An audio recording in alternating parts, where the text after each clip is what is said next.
9 p.m., where the big stories are simplified, bite by bite.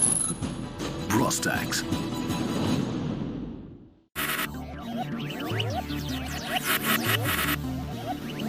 Focus. Ideate. Innovate. Enable. ICSI presents Company Secretaries, Enhancing Governance, Empowering Corporates, in association with CNBC TV 18. Hello and a very warm welcome to our special presentation, ICSI presents Company Secretaries, Enhancing Governance, Empowering Corporates. I'm Mugdha Kalra. The role of a company secretary has evolved many-fold in recent times. When we talk about corporate governance of a company, compliance is one of the most important parts. And the process of compliance in a global setup, in a global economy, not just requires mastery over laws and acts, but also a keen eye on best practices, ethics, a sharp foresight, and understanding of not just the books, but perhaps people also. No wonder good company secretaries are the most sought-for professionals. But what does it take to be a good one? And how has this role evolved over a period of time? Well, joining me to deliberate more on the subject, CS Devendra V. Deshpande, President ICSI, Mr. Subhash Gejas Selvaraj, Senior Vice President, India, Group Finance, HR and IT, Nippon Paint India, and Sudhir C., VP and Global Head, Risk Compliance, Microland Limited. Welcome, gentlemen. Welcome to the show. Well, the first few thoughts that come to my mind are about the three very important aspects of company secretaryship, which are compliance, governance, and ethics. And when we talk about all of them, they may sound similar, but they're not, right? Mr. Deshpande, in that context, let's first start with corporate governance. What is corporate governance and how does a company secretary come to bring it all together? Yes. So basically, corporate governance is something which is beyond law. So law requires you to do certain things. The regulations ask you to do certain things. But over and above law, you have to do certain things for making your company a sustainable one. So if you talk about sustainability today, it has got three prospects. One is environment, other is social, and third is governance. So governance is like accountability of the company or a corporate towards all the stakeholders. So if we count the stakeholders, there might be 10 different kinds of stakeholders, including vendors, customers, the shareholders, employees, society, so many government, so many stakeholders. Towards that, you are accountable. So what kind of accountability you are working towards, that actually subscribes what is governance in the company. It also talks about transparency. So how transparent you are in disclosures. So sometimes law may tell you to disclose 4 things, but if you are disclosing 9 things, just to create that transparency and informing what are the risks, what are the issues with the company, what are positives, negatives about the company, then that company is called as well-governed company. And I can tell you that compliance is a cost, but governance is a value. So governance actually creates a value of any corporate. So these are few things which, these are the initial thoughts about governance, and company secretaries are the torchbearers, leaders, or they are the safekeepers of governance. Our profession is not an easy job. Pretty difficult. Mr. Selvaraj, being compliant is a necessity. Being ethical is a choice. And as I said, governance is a different ballgame altogether. How does it pan out in day-to-day functioning when we talk about ethics? Your views? Right. So ethics basically, means doing the right thing. So in terms of business, right? So in ethics, I think it can come how we add value to our customers. So in terms of rendering services or products, so are we, adding value to our customers? And how good we, support our employees, invest in the employees and growing the employees, and our products, our manufacturing process, how it protect the environment, and how also we add value to the shareholders and other stakeholders and create a positive impact to the overall community. So in my perspective, ethics is never a choice. So it is every business house and every leaders so across the organization shall practice good business ethics. My first question to you, Mr. Sudhir, is leading from the previous questions, which is how do you see the three pillars together of compliance, governance, and ethics? With this changing regulatory environment and enhanced stakeholder expectations, compliance, governance, and ethics is not just good to have. It is a must for an organization to achieve its strategic objectives. Good corporate governance is all about transparency, accountability, integrity, and it's necessary to have the right management information and organizational controls to achieve it. Compliance, a lot of people think, is just about regulatory compliance, but it goes well beyond that. It's about conformance to a set of requirements, and those could be laws, regulations, policies, contracts, even strategies. A good compliance management system is an integral part of your risk management framework and helps mitigate a lot of compliance risks. Ethics is about doing the right thing every single time. It is the application of ethical principles and methods to business, which is about business ethics. Promotion of a culture of ethics is an imperative, and it increasingly is being realized as the bedrock of good corporate governance. And it is ultimately it instills the confidence of the stakeholder in the company. When it comes to governance, compliance, ethics, the tone has to be set right at the top, and it should percolate down till it's embedded into the DNA of the organization and becomes a way of life. How does ICSI bring knowledge and functional knowledge of all of this together, Mr. Deshpande? When we talk about the curriculum, when we talk about the best practices, what is the role ICSI at the moment which is going beyond that certification? Yes. And how do you support this army of company secretaries, which is already finding itself in a very complex environment? Yes. So, Institute of Company Secretaries of India has been doing a lot over corporate governance. In 2001, when this concept was pretty new, we started awards for the different corporates. And now we have expanded those awards to different categories also. So, this is kind of a motivation to the corporates to come in and showcase what governance they are doing, what corporate governance they are doing. We have come out with one a standard, you can call it as standard, best practices in corporate governance. So there are mandatory governance principles and mandatory governance requirements, plus over and above few companies do a voluntary governance standards. They follow voluntary governance standards. So we as institute give the awards to those people. Even for private limited, small emerging companies, we also give awards. So now the new concept which has come, business sustainability and responsibility reporting. So every company has to give that report if you are a top 1,000 listed company. But we are now started award in that.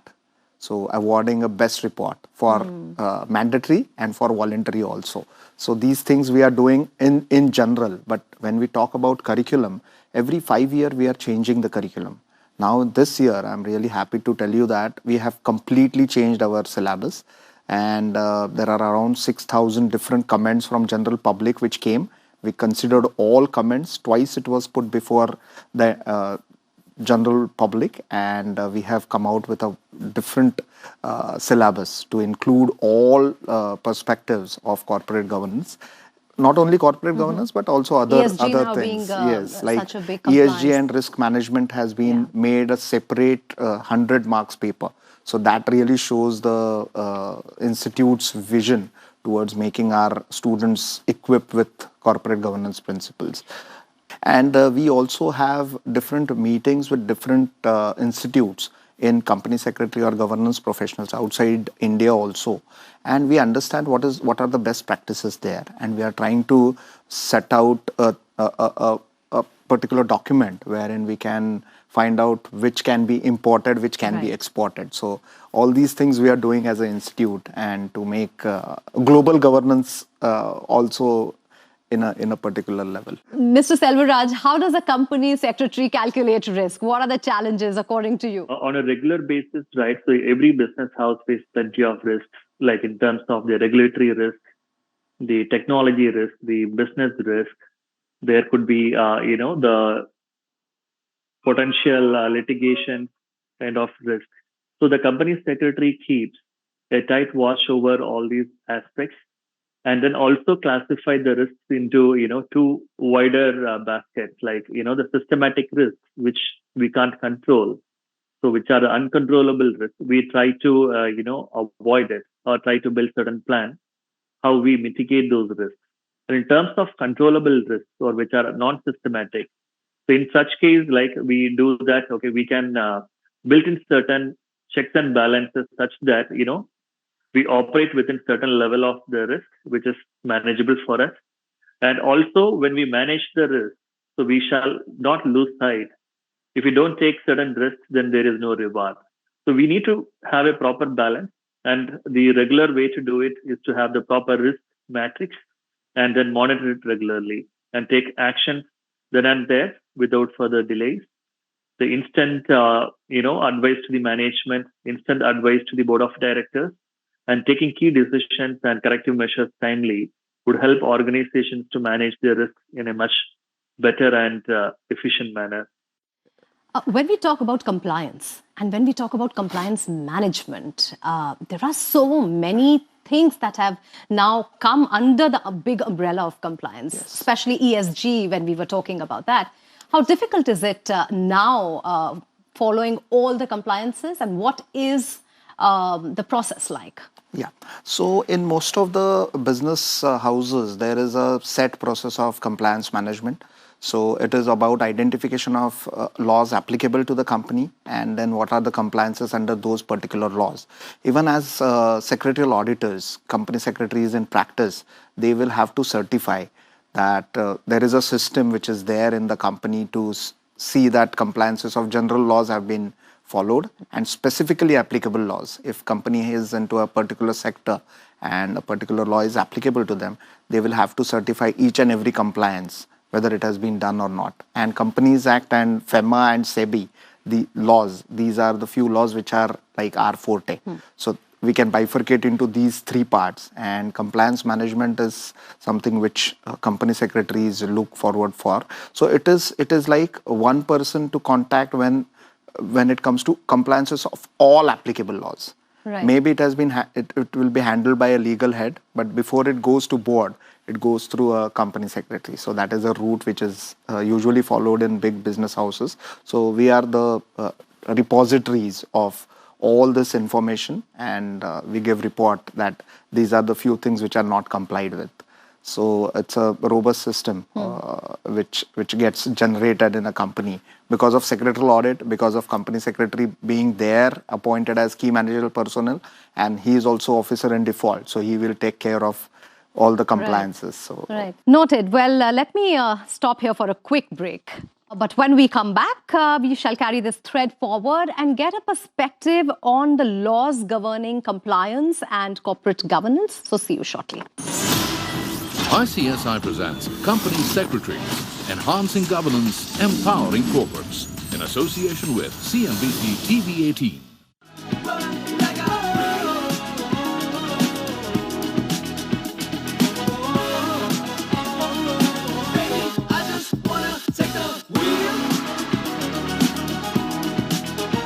Volkswagen Tiguan, India's safest SUVW. Volkswagen. Why did life test me? Why did it try to crush me, shake me, break me? Why me? Because it knew if I could take this test, I could take anything and say, that was easy.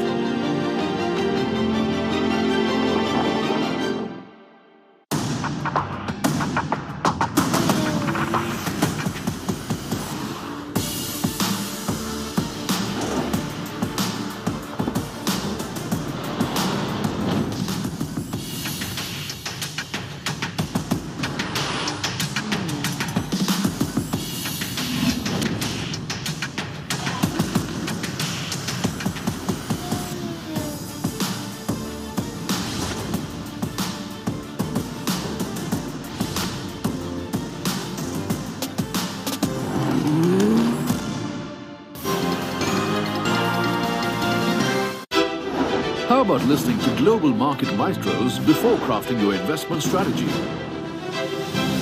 How about getting deep insights into their businesses from top Indian honchos before putting your money on the line? How about making every trading day profitable with strategies from the market masters, macro pundits and chart wizards? Only one show gives you a head start to your trading day.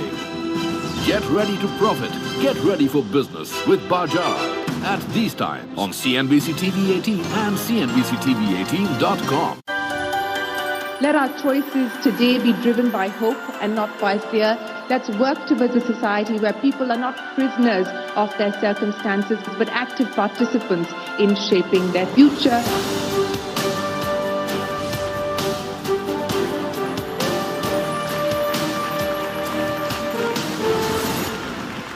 This is my time to shine, taking back all that's mine.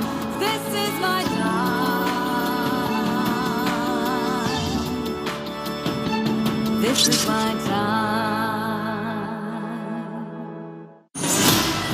ICSI presents Company Secretaries, Enhancing Governance, Empowering Corporates, in association with CNBC TV 18. Welcome back to our special presentation. ICSI presents Company Secretaries, Enhancing Governance, Empowering Corporates. Let's talk about the laws, and let's start with securities law. So when we talk about all of the laws, and securities law is one of the most important, what are the challenges in compliance? What kind of a mental makeup does a company secretary need when we are talking about securities law, because they work completely differently?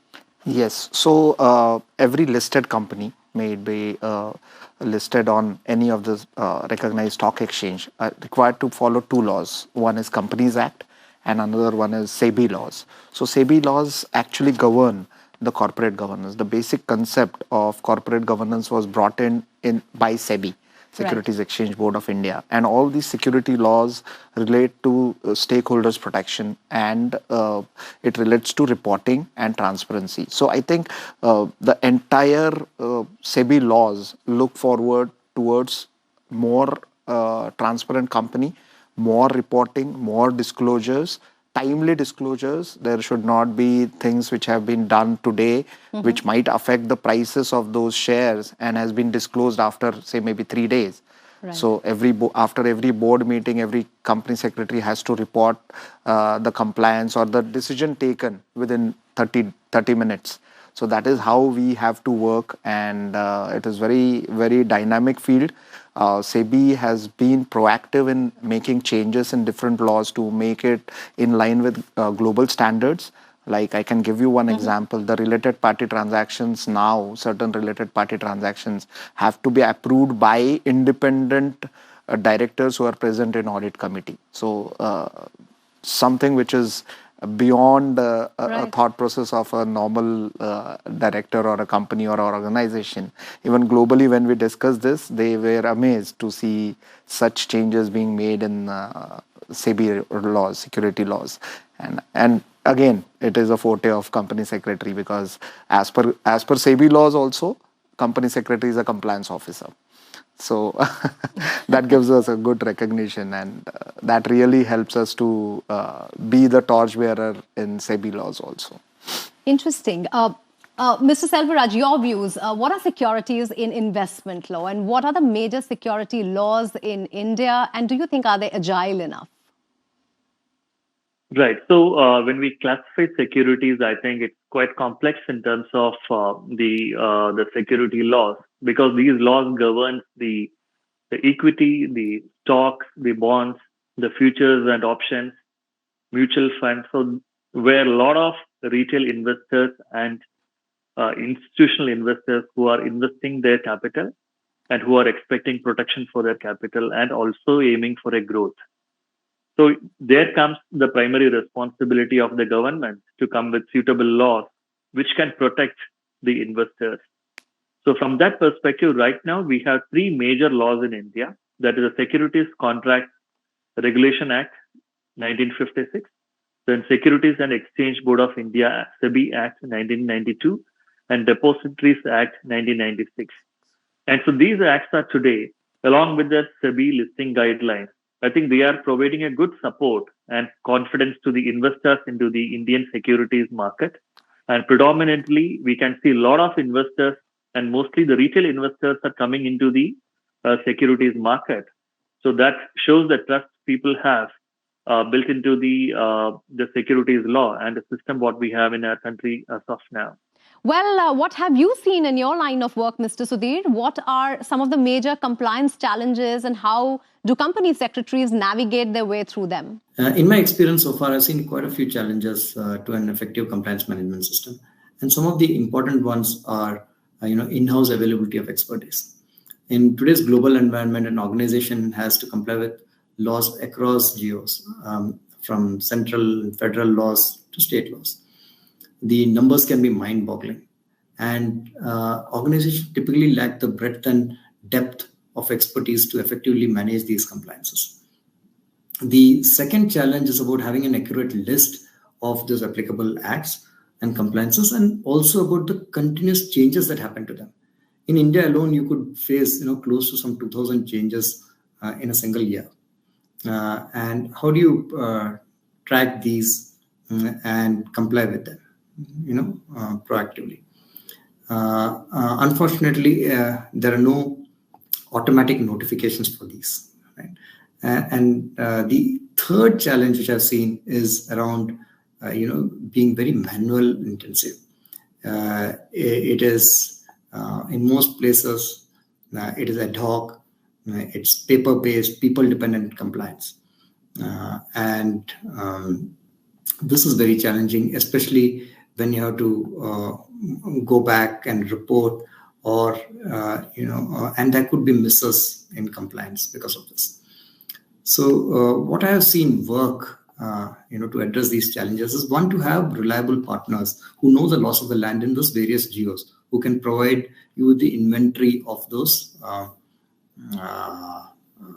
requirements. The second is to digitize all of this, to have a tool to manage, monitor, track. And when you do this, I've seen that you can have an effective compliance program, and it goes a long way in building trust and assurance amongst all the stakeholders, whether it's employees, the board, the regulators, etc. As we are heading towards conclusion, I wanted to bring two very important aspects. One is the mental makeup, and the other is due diligence, transparency. When we talk about the two, the due diligence bit and the transparency bit, these are virtues. And what kind of a mental makeup, therefore, a company secretary needs to survive, thrive, make good decisions, make ethical decisions?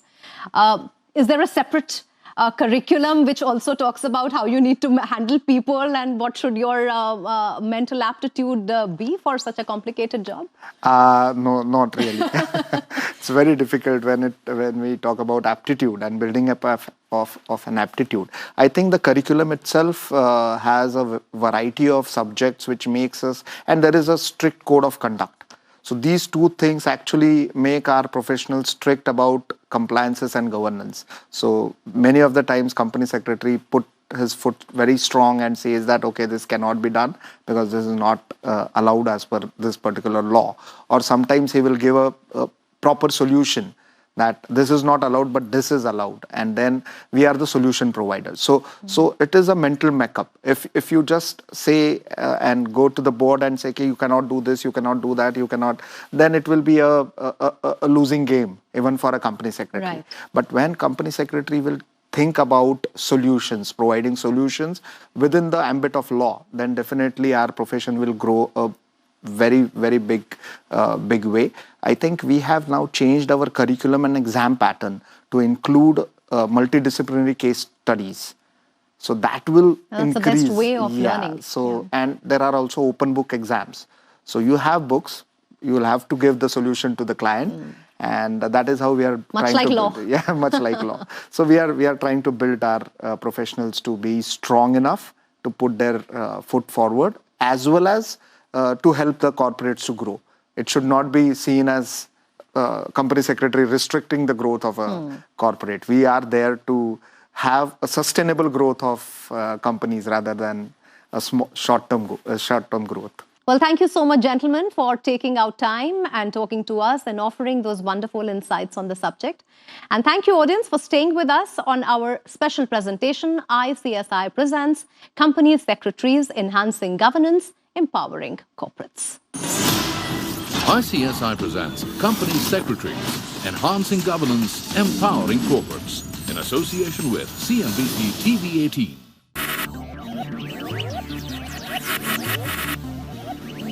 Focus, ideate, innovate, enable.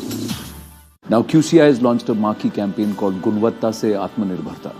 So what is the role that DARPG is going to play in this campaign?